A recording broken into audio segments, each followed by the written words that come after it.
Hey everybody, welcome to Church House. It's going to be a good night of teaching. Tonight we're going to talk about discerning levels of friendship. So feel free to take notes, and I promise you you'll wish you had if you don't. This is going to help us. I'm going to try to do it in a short amount of time. So this is going to help us with people relationships, all right? So my wife's been asking me to teach this to the adults. We've gone over it with the young adults. Not that you guys aren't young, but you are. But she just wanted me to go over it again with those that hadn't had a chance to hear it, because it really does help us with, oh my gosh, life, you know, and putting people in perspective in our world and understanding why we have relationships at certain levels and why we need to keep certain people at certain levels in our life, and that we don't allow them to just get to a certain level that they don't belong just because they just met, or that they don't always stay at first level, which we're going to explain what all that really is and what that means. Please turn your phones off.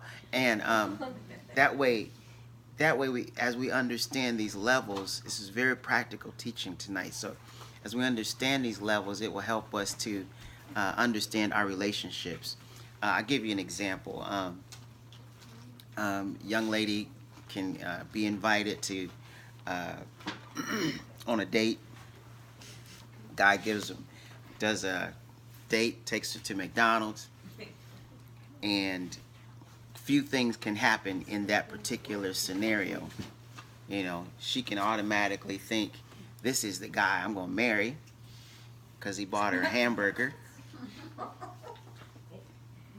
Or it could be that we just spill out everything about ourselves when we meet people. So you meet someone and you just, everything about you, they get to know in that first meeting. And so you kind of went far. You kind of threw up all about yourself. That's the way I look at it. And so then we get everything that you are. And so we're going to talk about these levels. So I'm going to get right into it so that we get a quick understanding. The first level of friendship is acquaintance, all right? This will be good for you guys as you go and move away and, But don't take notes or nothing. I'm just saying. So the first one is acquaintance, all right? And so I'm going to give you two characteristics to each of these, and then I'm going to give you two responsibilities for each of these. So however you're taking notes, just know I'm going to give you 4 things for each one of these. So the first one is an acquaintance. The distinguishing characteristics of an acquaintance. The first one is it's based on occasional contact. It's based on occasional contact. All right? The second one is that you have freedom to ask general questions. This has to do with public information. Okay? Public information. Someone tell the children to keep it down. The accompanying responsibilities, before I talk about it a little bit, the first one is to view each acquaintance as a divine appointment. We view each acquaintance as a divine appointment.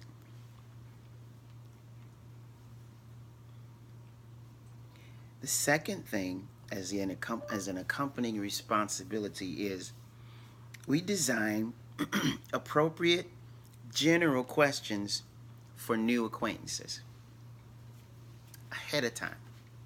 Okay? So in this room we have extroverts and we have introverts. And so this particular teaching is for both extroverts and introverts, whichever one that you might be. You might be the kind of person that comes to a group like this and you say, all right, we're staying, and then at 8 o'clock, we gotta go. You're definitely an introvert. The extrovert has said, you know, I'm getting ready to experience everybody in the room. They're going to have to kick me out because I'm shutting the place down. So that's the extrovert.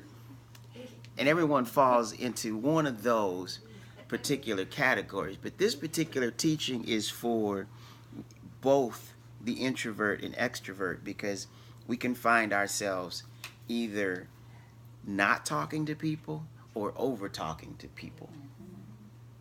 All right? So I don't want you to say, this isn't about me. So the first friendship level is the acquaintance level. And the key to that is to view people as a divine appointment, that you are aware of your people that are around you, surrounded around you, people that are always around you that you may not really know, but you come into an occasional contact with them in the lunchroom, or maybe just passing in a hallway, or you see them, you may go take your clothes to a cleaner's, or maybe you see them in a grocery store. It's occasional. It's not all the time. It's not very frequent. It's every now and then you run across these particular people, right? Makes sense? You work at a school, it could be people that just dropping their kids off, It's just acquaintances, all right? So the thing is that we have to come up with some general questions in order to get conversation going. Now for the extrovert, this isn't a hard thing to do because they are generally always talking, always able to figure out something to say. It's not difficult at all. For introverts, I'm asking and saying, yes, that you want to have some general questions. These general questions ahead of time will help you to strike up conversation, because we have a hard time as an introvert figuring out what should we talk about, what can we say, what would be of interest, or and so it's like we get locked down. So public information starts with different things, and we're going to go over that so you know what that is. Here's the second level, okay? The second level of friendship is a casual friendship. This is the casual friendship.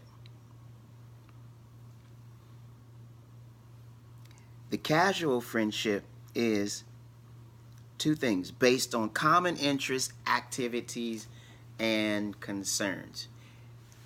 They're based on common interests, activities, and concerns. In this particular relationship, at this level, you have the freedom to ask questions. Opinions, ideas, wishes, and goals are things that you would talk about. Opinions, ideas, wishes, and goals are what we approach at this particular level. This is where we're talking about common interests and activities. So the two responsibilities that accompany this particular level are: you learn to identify and praise positive qualities. You learn to identify and praise positive qualities. Notice that we're talking about positive qualities that we are identifying, and not the negative identifying problems in a person.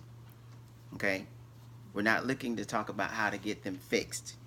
We're looking to, let's find out what's positive about this brand new person that I met, that I'm bringing to another level, and you're still not in that level of correcting. You're at the level of, let me find out the good things and praise them for the good things, even though the bad things may be standing out like the sun in darkness. So the second accompanying responsibility is design appropriate specific questions, like about the children, or about the youth and adults.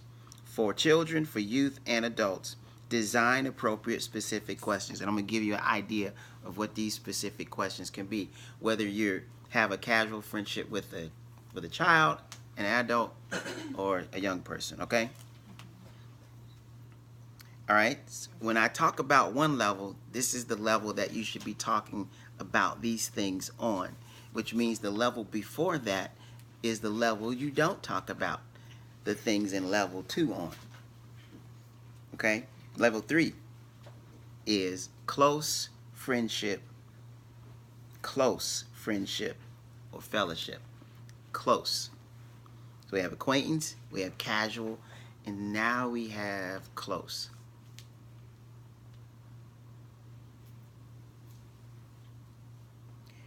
Close friendships, the distinguishing characteristics, number 1, it's based on mutual life goals.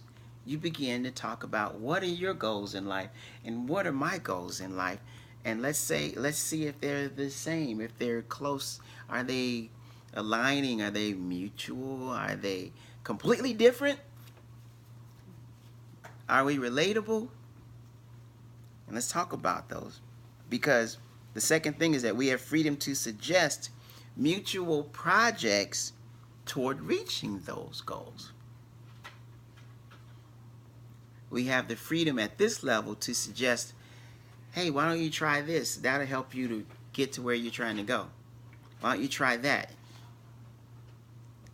You have the freedom to insert your opinion about how they can better reach the goals that they have in their life. You're not supposed to do that at the acquaintance level. And you're not supposed to do that at the second level. You start doing that once you get to know a person. Right? The same one, the accompanying responsibility, the first one is you begin to visualize achievement in each other's life. Visualize achievement in each other's life. This is what you do at the close friendship level. You begin to see, hey, I see how you can be that teacher you want to be. I see how you can be the doctor that you want to be. I see how you want to move and do what you want to do. I see how that can work. I see how you want to help people. I see that. Let's see how that can work. Because the second part is that we discern and develop appropriate projects to gain this achievement that we have visualized. We start looking at, hey, how can we help you get that? How can we discern and develop appropriate projects to help you gain what it is that you're trying to achieve? And these are kind of friends, I'm talking about the real friends. Some people you keep at acquaintance level all your life, and you never discuss your goals, and they never help you to achieve your goals. And then you give them other information about yourself that is on the close part of a relationship, but you haven't activated other things in the beginning. So you're kind of like, we stepping in and we step out of being close, and now we're acquaintance, and then you wonder why they feel like they can say what they want to say in your life, and it's you never gave them the key to that. At least you thought you didn't. But yet, in another conversation, you gave them a key to something really sensitive and important in your life at an earlier level.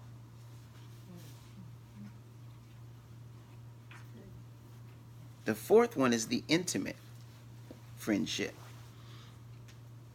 And we're talking about emotionally intimate. We're not talking about being physically sexual intimacy. We're talking about being emotionally intimate. So this is intimate friendship.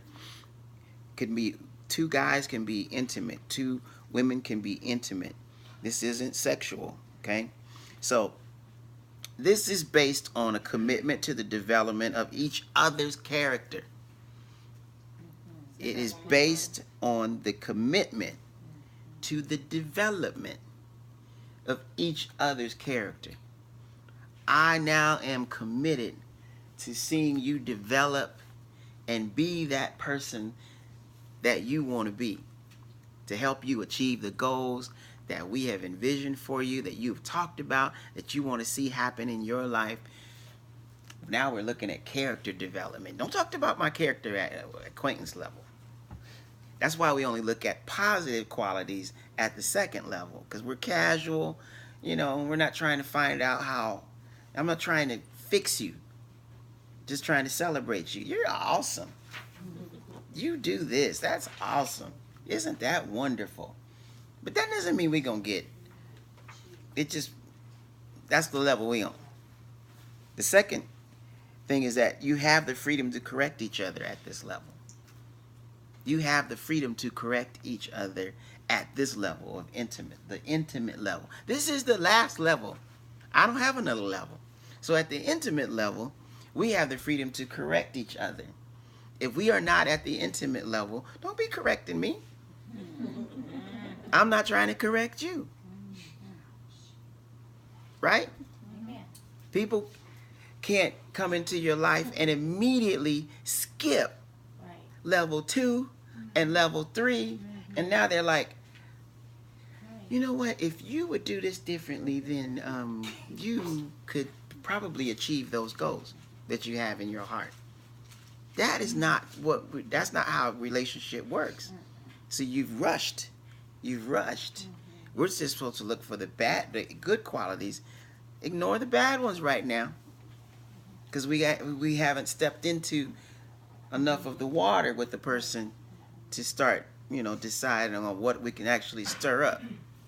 All right, so the 2 accompanying responsibilities are this.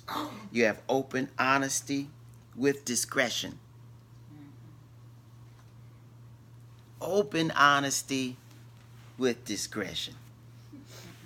I gotta tell you the truth about yourself. Do it with discretion. We don't mind you being honest, but do it with discretion. Okay? Because this is the time where you're able to correct the person, and they're able to correct you.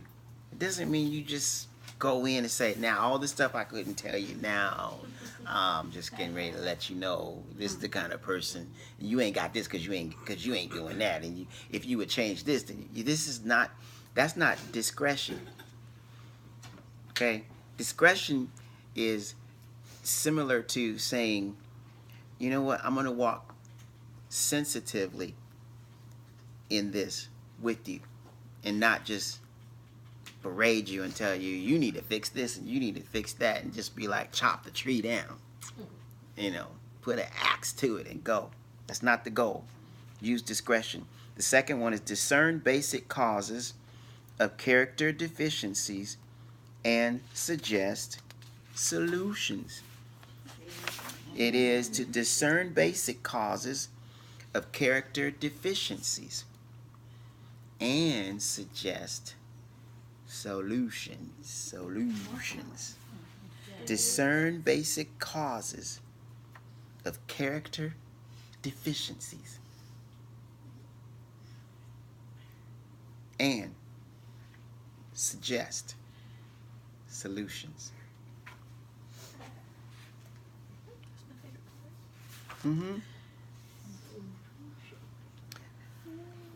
So those are the 4 levels. The first thing we want to realize is that people come into our life and they're either going to be a blessing or a curse to us.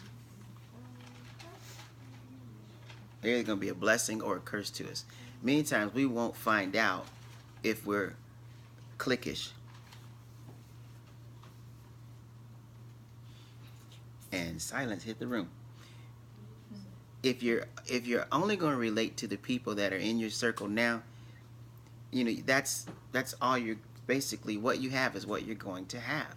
You have to expand yourself. And so, especially for the introvert, to say, my borders, I need to expand my borders and begin to meet new people. And it seems like, I don't want to do that. You need to do that, because everything passes through relationship. The job that you have, somebody might have told you, hey, there's a job over there, you should look into it. The car you have, somebody might have suggested to you, you should go to this car lot and not that one. Your restaurants that you go to and love, somebody might have suggested to you, you should go to this restaurant. Don't ever go back to that one, because that one won't treat you right.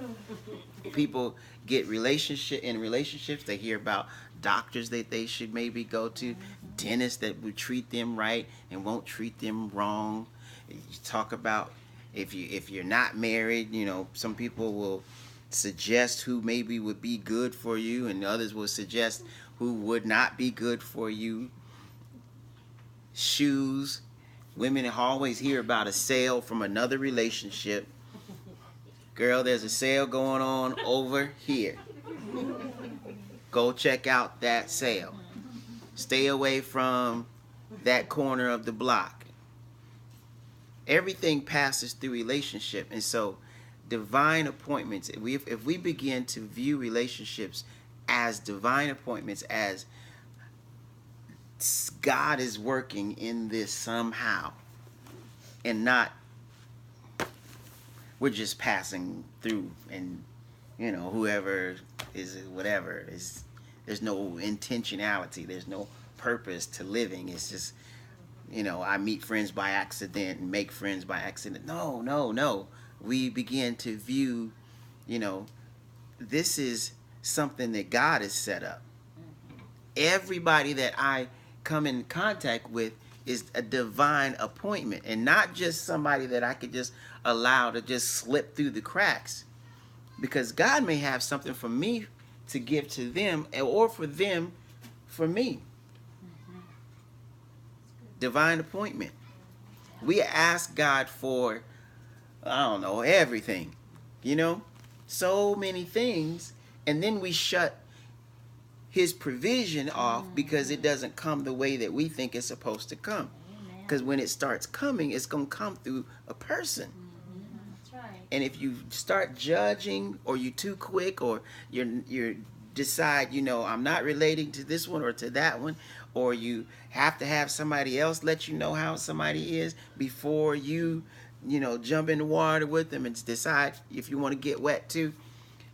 We view them as divine appointments. As divine appointments. God is involved. Whomever we meet, we can be confident that God created them and that God loves them. Whomever we meet. A divine appointment involves two individuals whom God created, whom he loves, meeting each other with potential to benefit each other. It's a divine appointment. In order to have the right attitudes toward each one that we meet, it's important to have the following questions in the back of our mind. In the back of our mind, like, what are God's purposes in his or her life? What are God's purposes in his or her life? What responsibilities and opportunities has God given to him or to her? I'm talking about maturity here in our relationships. We get very spiritual, we get saved, we get in church, and sometimes we lose our brains, we lose our minds, and we let everybody in our life because they say they're a Christian. And then we get upset when they act crazy and wrong in our life and do crazy stuff, and we're like, they said they were a Christian. They said they were a Christian. And then we think all Christians are bad. All Christians ain't bad. All Christians aren't bad. It's just that we just need to discern the level that they belong on, whoever he or she is, and place them at that level and act like they deserve to be at each level that I put them at, and not they just qualify just because they're breathing. Just because you're breathing doesn't mean we're going to be the best friends. Just because you say hello doesn't mean we're going to be best friends. Just because you buy me a burger doesn't mean we're going to be best friends. Just because you come to my house and eat food that people bring on Tuesday night doesn't mean we're going to be best friends. Doesn't mean that I'm going to tell you your business, and doesn't mean you're going to tell me about my business. Because we're not at that level. Some of you in this room are just getting to the casual level with me. Casey, I just met, so she's kind of an acquaintance. So I'm gonna just say, so I ain't getting ready to tell Casey about herself, and she ain't getting ready to tell me I need to clean up and I need to try this and do that, and why don't I work on this? Why don't I work on that? And if you did this, maybe you would be better at. That's like, hey, you know, we just met, but we treat people like that. We treat people like that. Some people, we say to ourselves, they're so easy to talk to, and then boom, we let them have it all. They leave our presence and they like weight it down, you know, like I'm never, like you don't know it, but they don't want to meet you again, you know. So this helps to put things in perspective. Here's the second question. How far, you want to maybe be thinking about in your mind, how far have they come? How far has he come? How far has she come? How far from what? That means that we're having a little bit of discussion about who you are. What? Who are you? Standing, you could be a killer. You could be doing all kind of stuff. I need to know who you are. How far have you come? What is God? And I know it's a God factor that we're asking. We put in, that means they got to know that you love God. You love God. Somewhere they need to know. Are the lights hot? It's a little toasty. But if it's okay for you. You can turn down a, baby, if you want. Sure. Just that's full. That's on full. That's on full. Just so you know. You might want to click it again. All right. Thank you. So here's the thing, guys. That's good. I'm on video. Thank you. So here's the thing. How you feel about yourself is very important when we talk about relationship, because you don't want to bring how you feel about yourself when you don't feel great about yourself into an acquaintance relationship. So here's the thing. It's a wrong attitude, and we may be in fear. Fear will say, will they accept me? Like, I know there's a divine appointment in everybody that I'm around, but will they accept me? Will they accept me? This is a wrong attitude. That's fear. Selfishness would say, how will I gain from this divine appointment? See, we don't meet people because it's just about what we can get, but it's also about what we can give in a relationship. And this is at all levels, whether you are a pastor dealing with people who are congregants, or whether you are a CEO and you're dealing with employees in the mailroom. You see everyone as a divine appointment and not try to figure out what they can do for you because of their reputation or because of their money or because of, but what I can do for them. What I can do for them. The right attitude is about worth. We remember that they are important to God. This is a mature thought process to think everybody I meet is important to God. Is important to God. Another good or right attitude would be interest. So it'd be, I want to learn from this friendship. I want to learn from this friendship. That's a good attitude to have. Acceptance would be another good attitude, a right attitude. One that says, I want to help them reach God's potential for their life. I want to help them reach God's potential for their life. So the reason why I say we have to have things in perspective, because if you are needy, if you are a needy person and you feel like you have to have friends, then you will selfishly try to have people around you. That is not the goal. So you have to fix that neediness. Because it's not about what they can do for you, it's about what you can do for them. So you're not trying to have the wrong attitude of saying, will they accept me? That's a wrong attitude. That's a wrong attitude. You realize that you are worth so much to God and they are worth so much to God. And you approach it at that level. You don't approach it based on income and you say, well, they wear a suit. Well, they come to work every day in a certain kind of car. Or they have this particular kind of job. They ain't going to be wanting to talk to me. We view them as divine appointments. God loves them just like he loves you. Just like he loves you. Gotta keep going. So we talked about questions. Let's go over some of these questions. Just to give you an idea of where these questions would lie as far as the acquaintance and the casual and what's the third one? Close and intimate. All right, so these are general questions.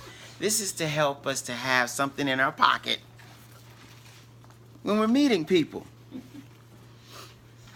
With family, this is like information that is considered public knowledge. Okay, that's what's important.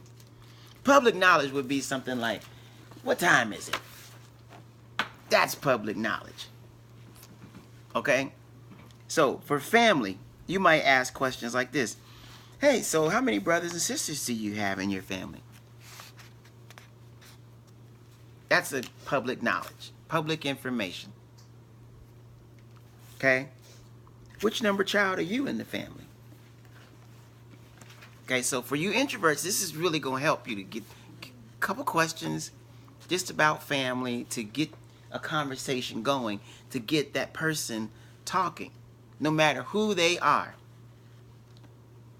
And what type of work is your father or your mother or a sister or a brother or your wife or your husband? What kind of work do they do? Have you lived in quite a few different places? You get it? It's a general, basic, public information questions to move along these divine appointments. You might talk about school if you're in that arena. What school did you attend? What school did you graduate from? What was your major?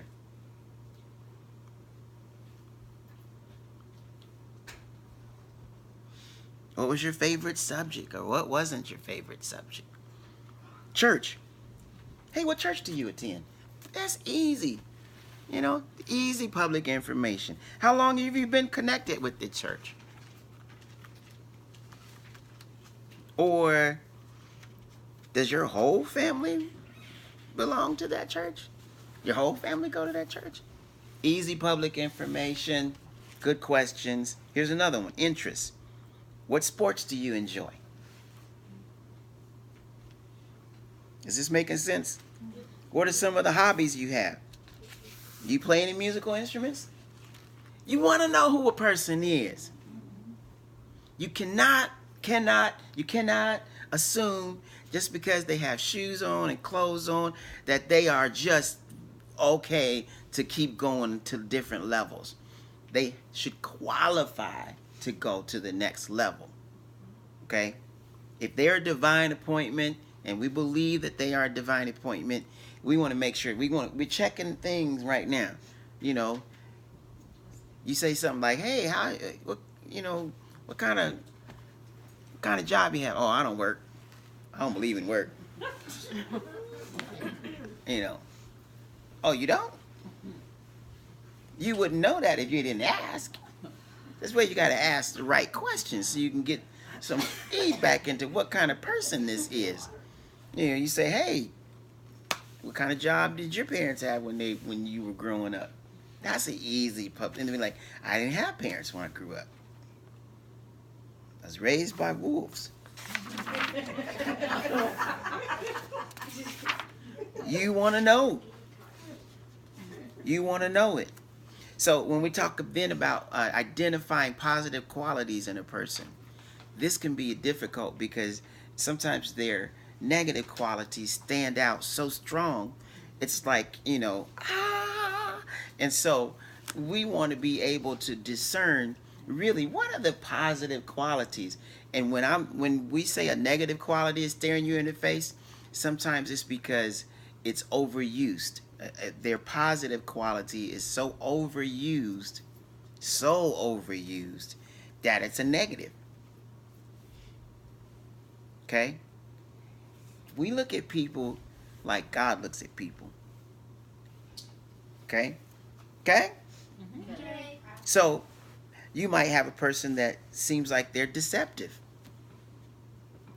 You know? Truthfulness versus deception. Or sincerity versus hypocrisy. Or forgiveness versus rejection. Or persuasiveness versus unreasonableness. Hospitality versus loneliness. One of the most important purposes of a friendship is to assist one another in developing Christ-like character qualities. In order to do this, you must be able to know and distinguish between specific qualities. Self-control and self-gratification. Two different things. Creativity versus underachievement. They can seem like they are so creative that they're not doing the other stuff because they're underachieving other things in big areas. But it's overuse of the creative part. Make sense? Thriftiness versus extravagance. You could think a person's stingy, and they're not. I got one. Keep going. For instance, alertness. The positive quality would be alertness. When it's misused as a negative trait, it could be jumpiness or quick criticism or presumptuous or they're very inquisitive. Really, that person is alert. But they overuse that quality and it looks like they're just always jumpy about everything. I'll give you another one so you have a better understanding. An analytical person. That's a positive quality, to be analytical. But it can be overused when we start looking at their pickiness, their fussiness, their pettiness, over attention to detail. Don't get in trouble in here. Confidence is a good quality. Everybody agree? It can be overused when the person looks conceited, cocky, and overbearing. So you don't point out, you're cocky. You realize, you know what? They are very confident. They're just overusing it. Now ain't the time to talk about it at this level, but, as we progress through it, I may be able to help them with that. Right? Here's one. Fair-mindedness. Fair-mindedness. So fair-mindedness is a good quality, but you can find it overused when they're indecisive or indiscriminate or undiscerning. Because they're like, I want to be so fair, I can't really make a decision. I'll give you one more. Wait, what was the second thing you said? indecisive or indiscriminate or undiscerning. Frugality.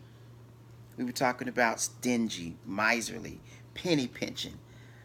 You might say that a person, you're a very frugal person. You're a very frugal person. And the other voice in you might say, they are stingy. But we're not getting ready to tell them that. And we're not looking for that quality. We're looking for, even in the negative quality, there's a positive quality. They just aren't using it. They've overused it. Like neatness. A person that's neat. It could look like, in negative, perfectionism. They're over meticulous. Or they're stiffness or intolerant. When really they're just neat. They need everything neat. You go to somebody's house and everything that you touch, they put it back in the right little spot. You ever been there?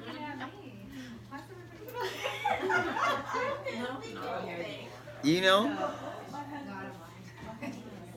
ever have somebody come to your house and they start telling you what's out of place? Like, hey, isn't that picture crooked? Which it is, but isn't that picture crooked? And they be like, hey, I wish they would just, and they go over and move the picture and straighten it out. So we made that picture crooked on purpose, just in case you felt you had the need to push it in the line. Here. When you get to the next level, this is the level where we're able to give opinions and goals. I'm gonna go a little quicker. So when we're able to design appropriate specific questions, when we're talking about the next level, then we're able to introduce ideas and opinions and goals in this level. Which level is that? 3. I heard one say 3. Closer. Mm-hmm. Yes. Family. So whereas we're talking about how many members in your family, at this particular level, we might say, to what do you look back as your happiest childhood memory? Yeah. Now see, for all the single women in here, You don't know my life. you want to know what a guy is thinking. What was your happiest childhood memory? Happiest. And you're expecting, sunshine and they give you something dark. Oh, when we went out and hunted dogs. That's your happiest childhood memory? But you want to know that. You want to know what's on somebody's mind. What you thought that was happy? You thought that was happy. So, what's your happiest? Or what do you feel is the most important factor to having a happy family or a happy marriage? What's important? That gets some good answers. Or it gets no answer. And you realize, this person really needs me in their life. Really needs me in their life. The future. You might want to talk about the future with the people that you meet that are divine appointments that are progressing to the next level. What are some of the goals you have for your life? What are some of the goals you have for your life? This is for married people, single people. I know some of you already are married and you wish you would have asked these questions before you got married. But you didn't.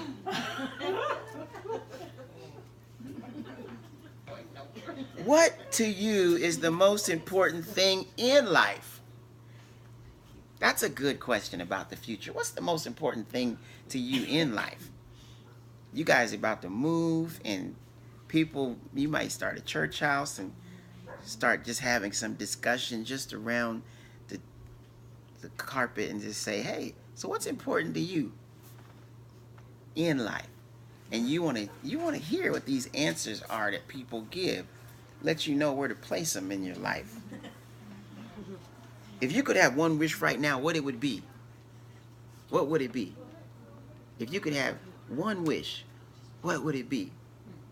That's a future, a faith, because we want people to know we're Christians. You want people to know that we love God.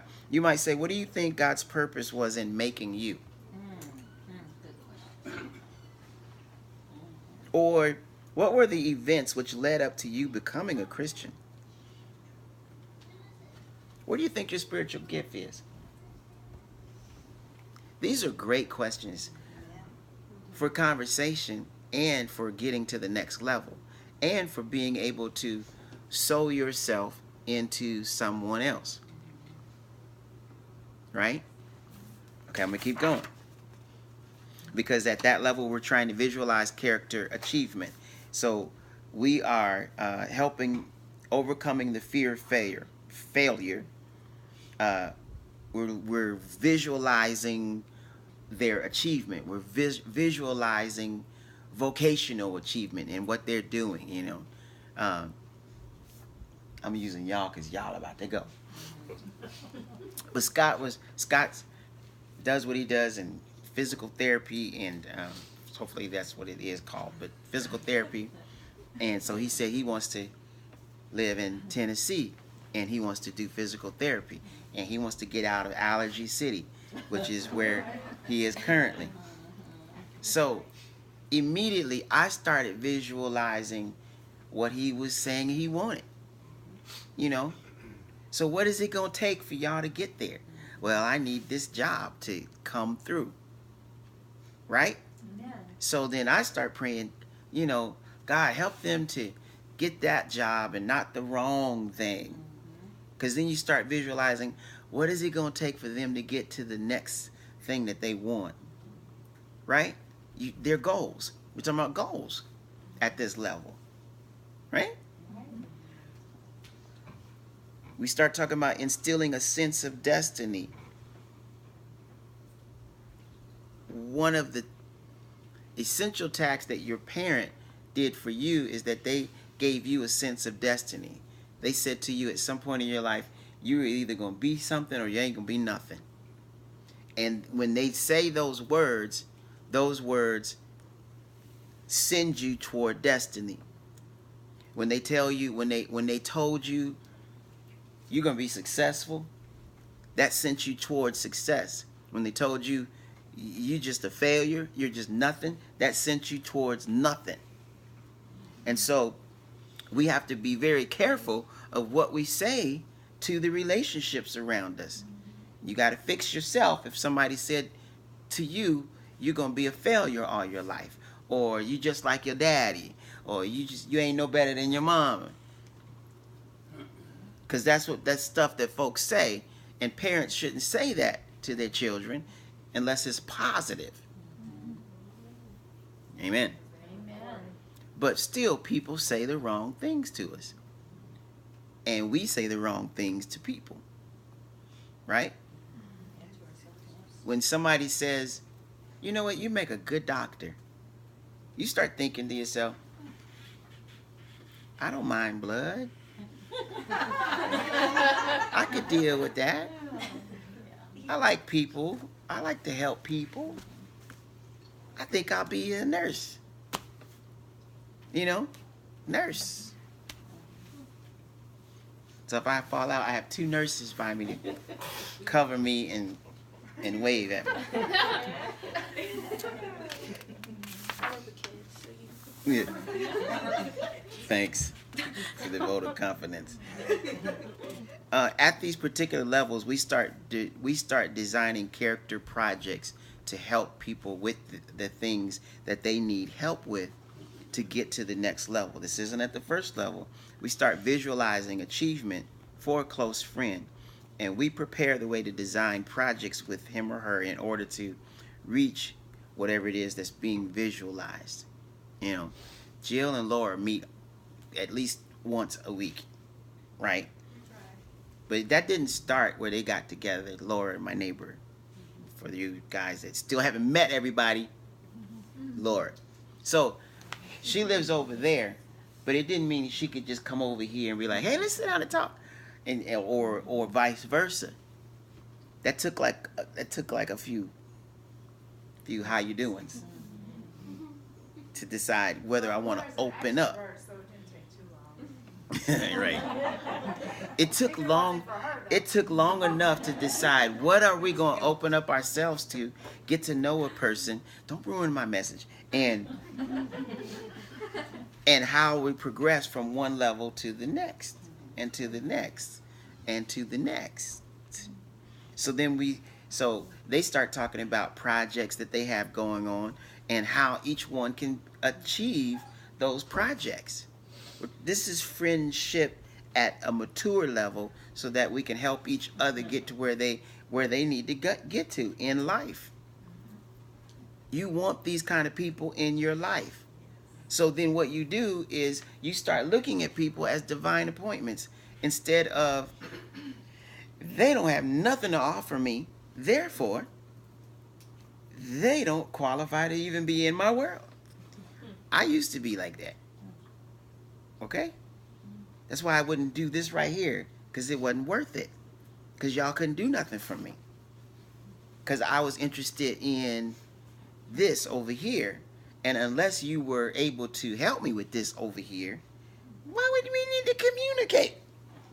Now, what kind of attitude is that, right? Bad. It is a very bad attitude. It's a very bad attitude. Selfish,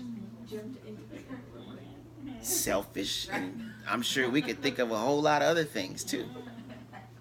But that's the thing, is that I didn't look at relationships as a divine appointment. I missed that one special thought, that God loves you just as much as he loves me. And it's not about what you can do for me, it's about what I'm able to do for you. Right? And then we start conversing, and we get a little closer, and we start feeding each other goals. And what goals do you have, and who are you, and where are you going in life? So I can help you get there, and help you discover ways to get there and to achieve it. Because if you get there, that's just as much as a success for me. It's no good if you failing and we're close.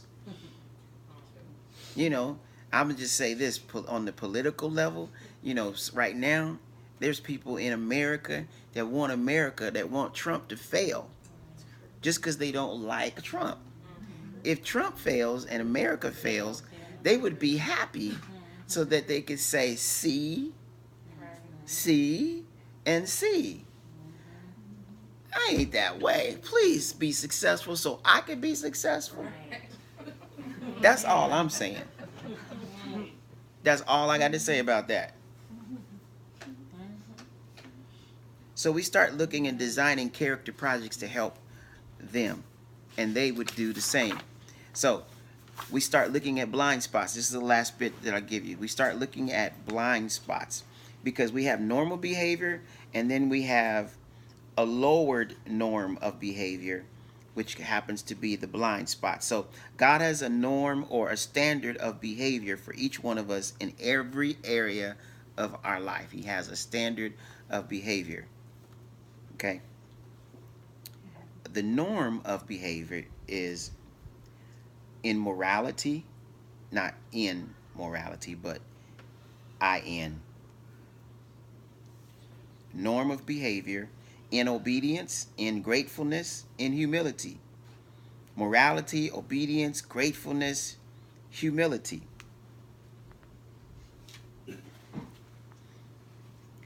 So the story is, one day I listened as a young couple argued. The wife was accusing her husband of flirting with other girls. He was vigorously denying it. After talking with the husband, I could see what the problem was. He had a blind spot and was not aware of it. Blind spot, not aware of it. God has a norm or a standard of behavior for each one of us in every area of our life. morality, obedience, gratefulness, humility, a norm of behavior. When the husband mentioned that I just mentioned was in high school, he greatly violated God's norm in his moral life. His blind spot, he couldn't see it because his focus was on what he used to be rather than on what he should be. His focus was on what he used to be rather than on what he should be. So violating God's norm sends him this way, which is a lowered norm of morality. This is making sense? So following his schooling, he repented of his immoral way of life and purposed to live a godly life. He looked back on what he used to be and was encouraged with his improvement. We've all been there. We're encouraged with our improvement. But this situation comes up. It's not quite as normal as it should be. So the husband seeing the husband's norm and the wife, but we need to be seeing things from what God's norm is. What's not just normal to you and me, but what's normal to God. So when we have relationships, we were looking for, and we're trying to aid and assist and everything else that we tried to do that we talked about and didn't talk about. The reason why we have to invite God into in the beginning, right, in the beginning, is because we want things to be looked at as this is the standard that God has set, not some other book, some other teaching. This is the standard that God has set. We're not saying how much did you improve, because you may have improved a lot, but it may not still be God's norm. But you've improved a lot. But it may not be what's normal to God. It's just normal to you because you have improved a lot. We want to help people get to God's normal. All right? All right.